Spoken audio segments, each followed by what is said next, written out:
নরসিংদী জেলার শিবপুর উপজেলার জঙ্গি শিবপুর ব্রিজ এটা, যে দেখেন ঢালাইয়ের কাজ চলতেছে। মেইন রোড থেকে ঢালাই পাইপের মাধ্যমে নিয়ে এসে এই পাইপ দিয়া এই স্পটে ঢালাই করা হচ্ছে। এটাকে বলা হয় পাইল ক্যাপ, ব্রিজের পাইল ক্যাপ।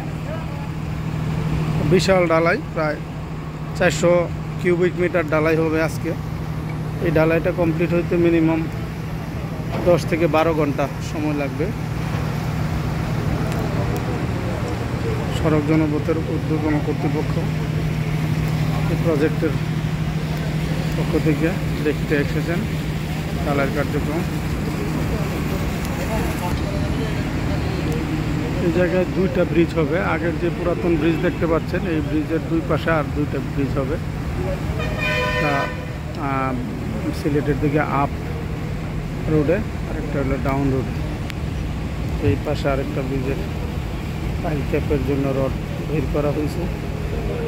কার্যক্রম চলতেছে